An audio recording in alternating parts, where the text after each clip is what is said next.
and welcome to another episode of Through Imperial Eyes, our news show. I'm your host, Braydon Leadbetter. And I'm your co-host, Jackson Daleen. And yeah, we're back with some news. We got a slower news week, so this will probably, unfortunately, be a little bit more of a short episode. But if you guys didn't know, which I'm sure you do by now, but if this is your first time listening, we do have another show on this podcast feed called Imperial Cantina, where we sit down with guests and talk about Star Wars, and we go one movie at a time in release orders. We're a lot of fun. This past Saturday, we just had Thomas Roslin on the show, and we talked about my favorite Star Wars movie, The Last Jedi, which was a really fun discussion. It got weird. It's a weird one, but it's fun to listen to. But Jackson, what's been going on in past couple of days since we last spoke? Not a crazy amount. I was off work the other day and had my comfort Return of the Jedi watch. Yeah. And I have been very slowly inching my way through Family at War.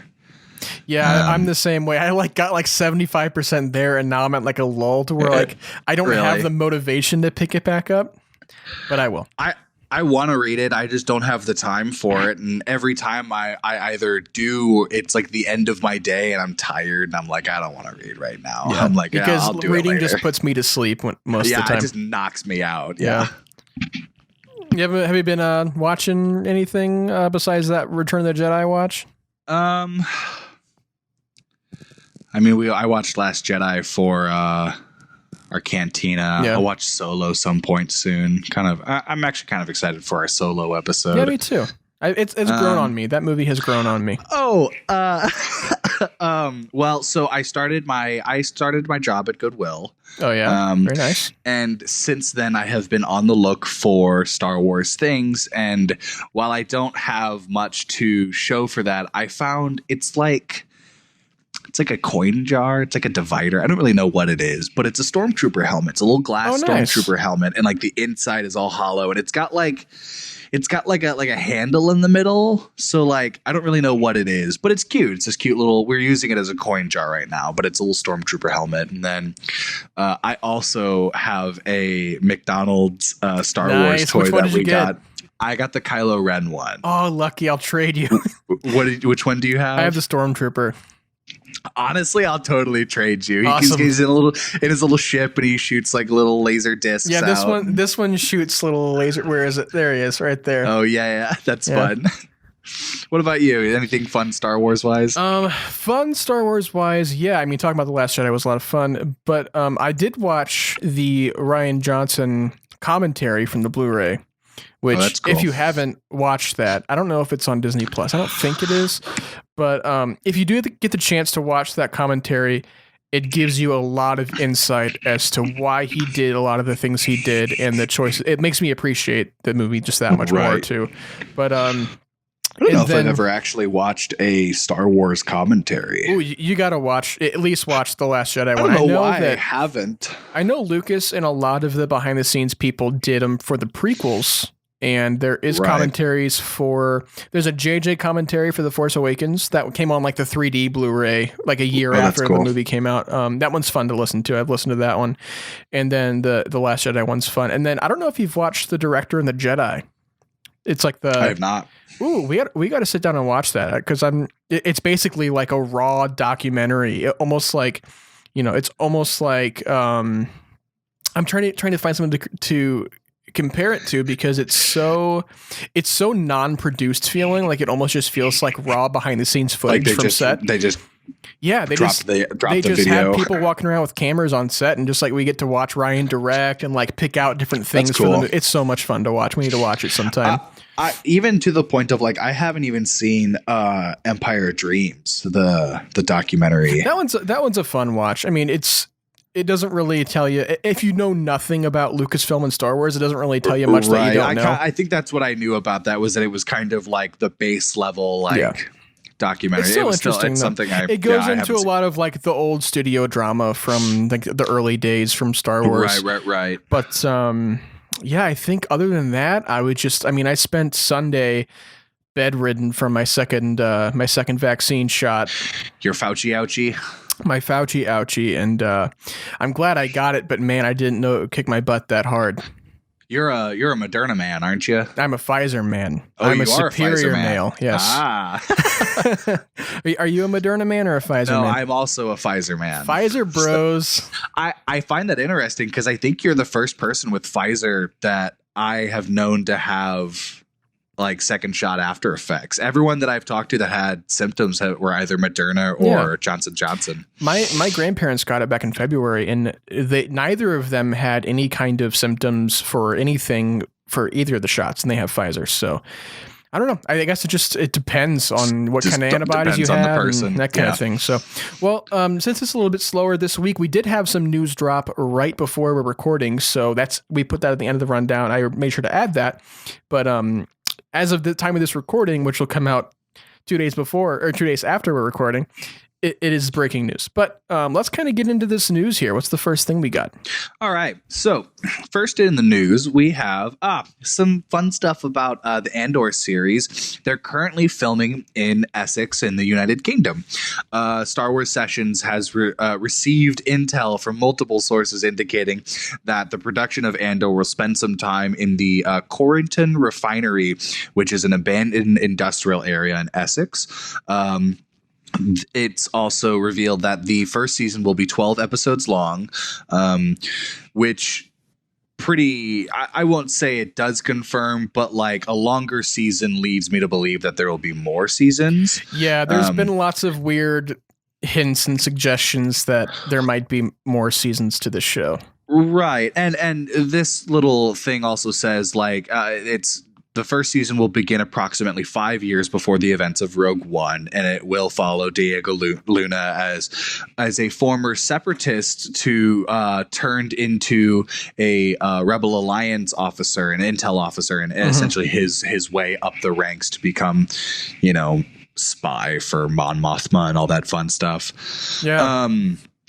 Which leads me to believe that K2SO will eventually show up. Yeah, probably not this first season. I remember we were speculating that he will show up, but maybe not in this season. Yeah. Or like the tail end of this season. I'm kind of content with Andor being a however many season show it is. I bet you like 2 to 3. I bet you like 2 or 3 is a good little. Yeah, at this point, I don't know. Again, we haven't gotten the vibe check yet. Right. So I don't know. We don't know enough. But yeah, so with it, filming in this industrial, that can literally mean anything. I think that's people are like, they're filming in Essex, and I'm like, cool. It's gonna be, I don't know, something. Yeah. I think they're just, they found a cool, visually interesting spot, and they're like, why don't we just go to location and shoot something? So I think that's what they're doing. I think this show, it's climbing up on my anticipated charts because the less I hear about it, the more confident I am because, the more you hear about things and you hear like all these castings and different like leaked story plots and things like that, the more you're like, but now I'm not going to really be surprised when I do see it. Right. So you'll expect everything. Yeah. All we know about Andor so far is that we have like the main cast, and we know that they've been filming in like London and Essex and things like that. That's all we know. We don't know, we don't know all of we don't know any spoilers, and that is a good thing because I almost wish for shows like Obi-Wan and things like that, I almost wish, and this would have been a bad marketing move, but I almost wish they would have not revealed Hayden. They just release it. They're just like, it's coming out this day. I wish they would have not revealed Hayden. Oh, that's fair. Yeah, which I wonder if they will have some tricks up their sleeve. I think that was the one that they were like, that's the one to get people kind of focused on, and then when they do release it, they can like bring in cool characters, or I say cool characters, bring in other characters that we wouldn't necessarily expect, like the Ahsoka theory that young Ahsoka might show up. I don't think that's not well known enough yet to be confirmed or, be expected.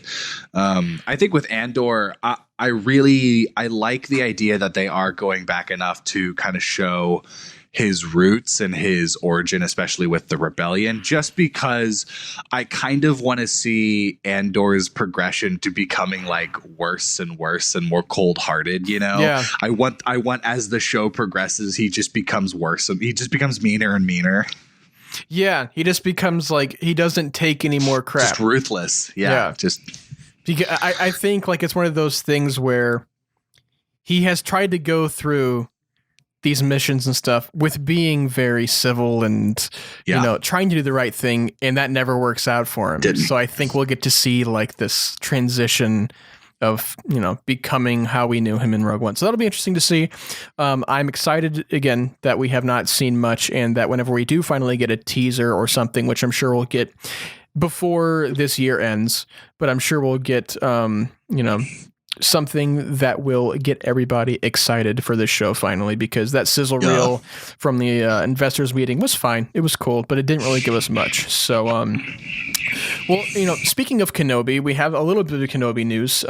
They added Maya Erskine in a supporting role in the cast. So Deadline revealed that she is the star and co-creator of the Hulu original documentary EP15, and she was added to Kenobi in a supporting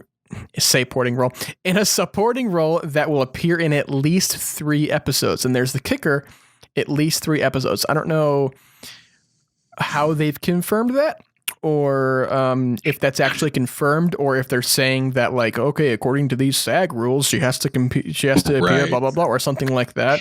But it's interesting that they're kind of letting the cast, they had that big cast announcement, and then they're kind of adding letting tidbits them into it. Yeah, letting them kind of leak out one by one now. So, do you have any kind of theory or speculation as to what kind of character she would be? I have no clue, but I am noticing a comedy trend, a comedic actor trend. Yeah. Kamal Nanjiani, obviously Maya Erskine. I wouldn't say O'Shea Jackson Jr. is a comedic actor, but I have seen him do comedic things. Yeah. So yeah, I don't know. It literally could just be a one-off cameo. It literally could be. I kind of have this like, I have no evidence to base this, but I just have this idea, like this theory that like they're just gonna play these raiders or something that we know. Like I feel like they're just gonna play some kind of characters that may either be comedic relief or it's to just show the other side of what these actors can do. I honestly have no idea. And with Maya Erskine's addition, it's not what I expected. And it's not like it's a bad thing. It's just like, I have no idea where they can take that, what they're going to do with that. What if, kind of piggybacking of what we were talking about, this is kind of ties in with Solo. What if we do see like the Cloud Riders from Solo in Kenobi? Because this takes place around the same time as Solo does.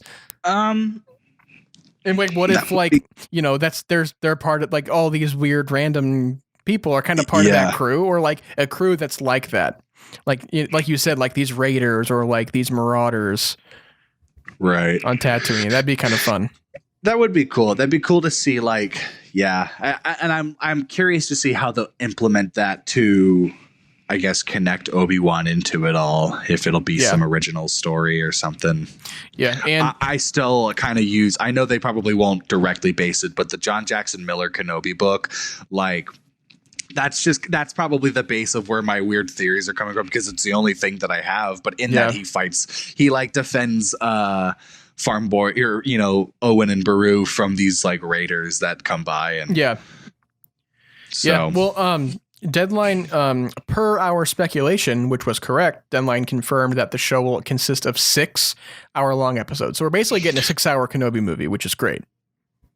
When I first read that on the rundown, I was like, 6-hour episodes? I was like, whoa. Yeah, we're getting 6-hour-long episodes, yeah.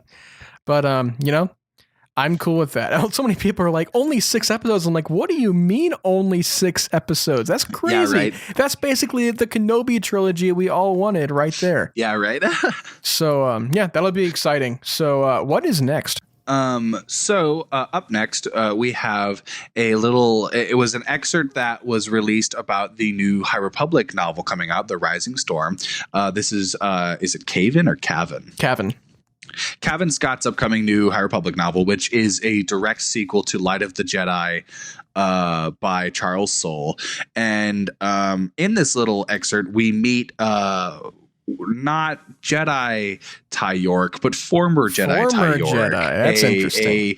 A person who left the Jedi Order and is now on her own in the universe, and this little excerpt kind of talks about that, and it's very brief. Actually, it doesn't even tell you most of who she is. It kind of talks about like her it's ship. It's the most random excerpt. Yeah, it doesn't really give you anything. She's in like a town like buying parts for her ship. Yeah, and, like some this muddy person farming stops town. her. Yeah, and like this person's like, "Can you help us?" And they're like, "Oh, this monster's eating our children. Help us!" And it's more the excerpt is kind of like her in and out thoughts while she's like having this conversation. Yeah.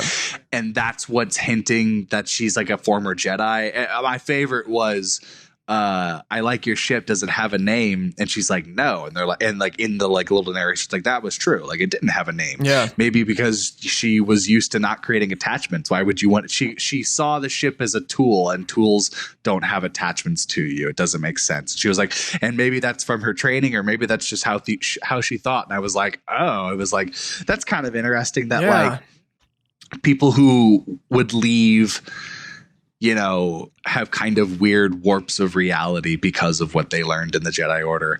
I'm also sensing a theme of Jedis not liking the Jedi Order all that much, which I think will eventually lead us to, you know, the fall of the Jedis with Anakin and all that. I think this is what's setting up is essentially everyone losing faith into the Jedi Order.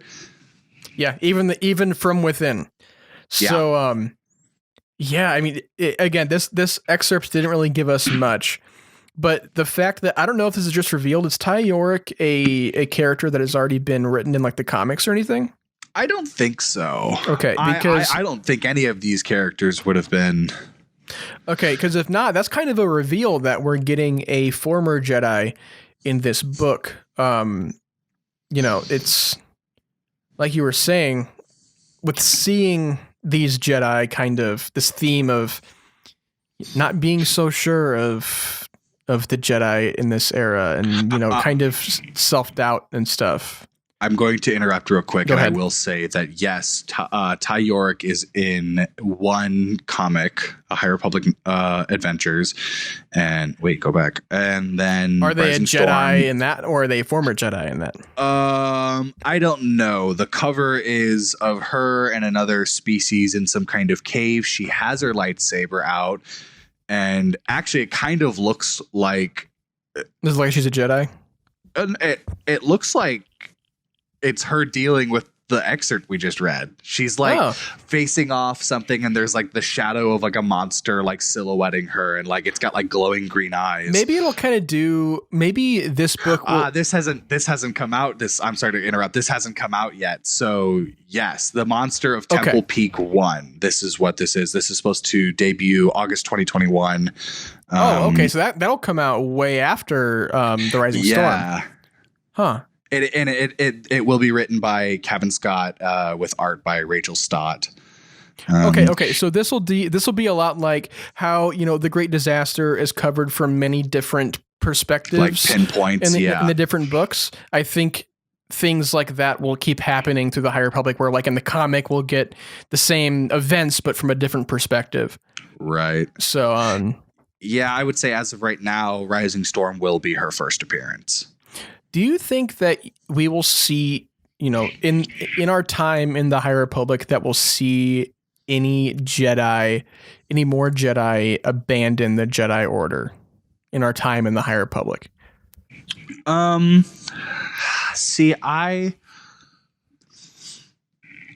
think, I don't know, because part of me is like, is Marchian Ro building like like Jedi mind control slave army, or is Marchion Ro going to like recruit like, I guess, former Jedis, Jedi people who've left the Order, people who don't believe in it, or I guess maybe a blend of both. I don't know. Yeah. I don't know.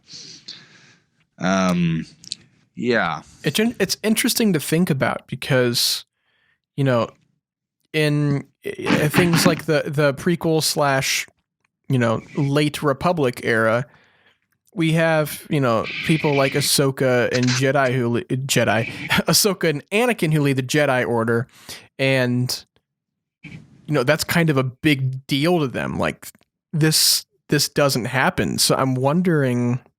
Well, even we say that, but like I also would expect. I mean, like Dooku left the Order, Pong Krell left the Order, like it is enough that while it is like shocking and it's like, oh, that's not supposed to happen, I wouldn't say it isn't rare. Yeah, I just mean in the sense that, it's not just oh, you're leaving? Oh, okay, we'll see you. Like, see ya. Thanks for hanging out. Yeah, that's true. It's a pretty big deal. Big deal. Yeah. So I wonder if something will happen and. Right. A lot of the Jedi will lose faith in the Order or something like that, because I think there has to be some kind, because right now it seems like the Jedi are a little too perfect in the state we are now, and there has to be some kind of conflict there that we haven't gotten yet. I'm curious to think if something will happen that will essentially force the Order to like reshape how they're viewed.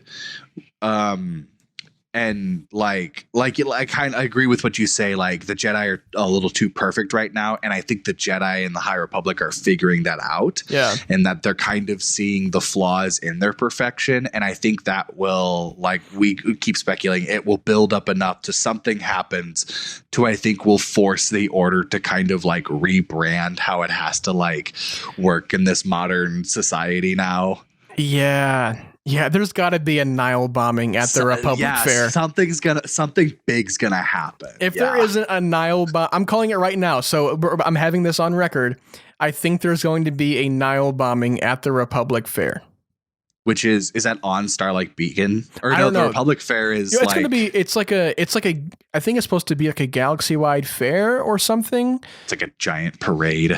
Yeah, something like that. Just like something where like they're trying to get the whole galaxy united with the Republic. Right. So I think there's going to be something big with the Republic Fair, but that is a story for another time. Let's kind of move on here to our second to last news story before we get to our main to our main topic.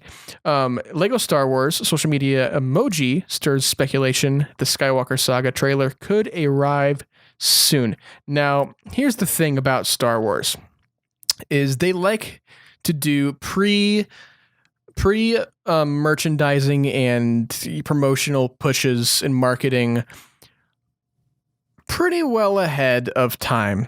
Before the thing they're promoting is actually releasing. So, this doesn't necessarily mean this is happening soon, but it's speculating that we might get this trailer for the Skywalker Saga, which, has been delayed about 3 times already. But it's kind of... The Skywalker Saga. Yeah. It's kind of... making everybody think that we're going to get a release date. And I think that we might, if we do get a trailer, I think there's got to be a solid release date on that trailer, or else I'm going to be very upset that they're keeping this so in the air.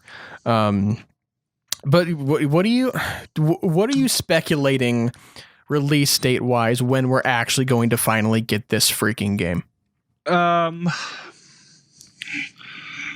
I will say the absolute latest Christmas this year. You think? Yeah. If not summertime, then like right before December, probably the end of November, just so it could be around for when Christmas is happening and the peak, or sellers can run quote unquote deals on it, like for Christmas deals, because it's been in the store long enough that it's not a brand new item, Yeah. Yeah, I don't know. I would say latest Christmas this year. I'm guessing that we might get this trailer next week on May 4th. Yeah. But Bad Batch is so close. yeah, that Bad Batch is next week, so we'll have to get that review as soon as we can do it. But damn. Yeah, but I don't know. Again, it's a small story, but right. You know, it's things are moving forward with Lego Star Wars finally. But I don't know how much more they can show us with this trailer, because didn't we get one trailer like a year ago? Yeah, they've done a lot less. They've done a lot more development since then, though. So I don't know. Maybe they can wow us with this trailer and make us happy to wait an extra however many months it'll take for them to get this game up and running. But this is the last story here. This is a little bit of a shorter episode. What do we have next? So Matt Lanter, the very famous man who voiced Anakin Skywalker in the Clone Wars series, said in a EW interview that he was in an interview for Jupiter's Legacy, which is a project he's been working with on Netflix. He says that he's been quietly doing some stuff with Lucasfilm Animation about Anakin. He says that Anakin is his quote, there's some new Lucasfilm animation going on. I've been a part of some things I can't talk about yet, but you'll see Anakin again. Lanter promises, continue the quote, I never quite put Anakin down, whether I'm doing a video game or something new for Lucasfilm Animation. The off the bat guess is Bad Batch, but I want to hear another idea. What else do you think he might be doing? I don't know. What if they do like a pre... Ooh, you know what would be kind of fun? It would be very Clone Wars-esque, but they do like a pre-Attack of the Clones, like kind of the bromance of Anakin and Obi-Wan kind of training him up. That'd if be they cool. do something like that. But I don't know if that would work as just like a animated show. I mean, that's very... Right. You know, it would have to be something for a very, very much younger audience. But, you know, other than Clone Wars, it's kind of hard to think what else we can do with Anakin. I have two theories. Give me 'em. A droid story. He's going to make some kind of cameo in a droid story with R2 or whatever. Or visions. Picture a very Clone Wars style scene in feudal Japan. Yeah. In feudal Japan style with samurais and, you know, like Mongolian warriors and, you know, the ninjas, but it's our characters it's Anakin, Obi-Wan, it's the clones, but it's all in feudal Japan style and like classic Japan, and Matt Lanter is playing his like Anakin version of that. That could be cool. Yeah. But the way he's putting it is making it seem that there's some new series they can't talk about yet, like some new animated series they can't talk about yet. Video game. I wonder if he plays Anakin in Skywalker Saga. Oh yeah, I'm sure, because they talk now. I forgot that the minifigures talk now. they talk now. Yeah, I forgot about that. They talk now. They talk now. They talk now. The Rise of Skywalker reference.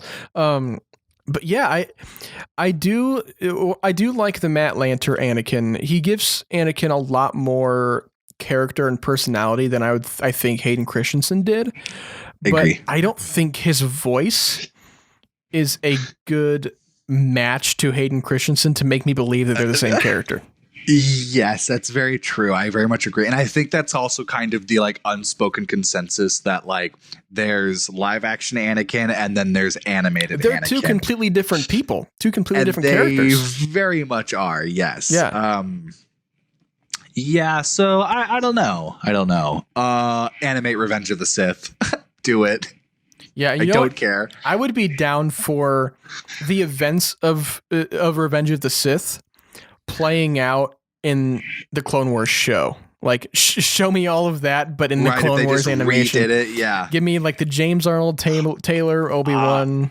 I bet you that would be gorgeous. I bet you that would be so pretty of an animated thing that like Oh, that'd be so cool. Like not even shot for shot, like just reimagined and it's just from different their take on Revenge perspectives. of the And Sith. yeah, that would be super cool to see. But other than that, I think Matt Lanter has always been down to play Anakin whenever he gets the chance, Right. and like you said, he's basically since he started has never stopped working on Anakin stuff. Who played Anakin in the Gendy Tartakovsky Clone Wars? I could not tell you. Let me look. Because I know James Arnold Taylor plays Obi-Wan. Matt Lucas. Funny that it's also a person named Matt. It is also the person who played Anakin in the original Star Wars Battlefront. Is that and the in Revenge of criteria the for Sith being game. able to voice Anakin? Is your name has to be Matt? You have to be Matt, yeah. Yeah, this is just some Matt the radar technician. some voice actor guy. He also plays Anakin in Galaxy of Heroes. Cool. Good for them. Well, cool. Like I said, this was going to be a short episode, and I'm glad that we got that last story in, because that actually broke like probably 30 minutes before we started recording. So I'm glad we kind of got a little bit of news, but as Caught it just in case. As the tradition goes, I'm sure they're going to announce like 7 new trilogies on Thursday when this releases, and we're going to have to wait till next week to talk about them. So. Right. Such is life for right. old podcasters like us, huh? Old Indeed. If old means 3 months old. 15 episodes in. 15 episodes deep and dirty. But guys, thank you so much for listening to this week's edition of Through Imperial Eyes. You can find us on Instagram at Through Imperial Eyes Pod, Twitter at Imperial Eyes Pod, and YouTube. We are Through Imperial Eyes Podcast. Just search that up, we'll pop up. Jackson, where can they find you? You can find me on my socials on Twitter at Quackson Scaling. That's Quackson, and then scaling like the triangle. And then you can follow my photography Instagram, which is Daleen, DALEEN _photography. Braydon, what about you? Wait, you didn't tell me how to spell photography. Photography? I'm not going to spell photography. It's a long word. As always, you guys can find me on Instagram at braydonleadbetter and on Twitter at braydathlon. And please make sure you're leaving that rating and review on Apple Podcasts if you have it, because that really helps out the show. Don't be shy. Don't be shy. Don't be shy. Make sure to make sure to follow us on Spotify if you don't have Apple, and any other podcast streaming platform that you have and use and listen to. Please make sure to rate us and tell us how much you love us, because we always love that. But we always love that. But wait, just wait. Jackson's taking a drink. Sweet tea. How's it taste? Oh yeah, like That's that. very nice. Yeah, it's good. Well, guys, make sure you're checking out our Cantina episode for next weekend. We'll be talking about Solo, a Star Wars story, which will be really fun to talk about with a newish guest. Not revealed yet. But until then, and until we dig into some more news next week, may the Force be with you.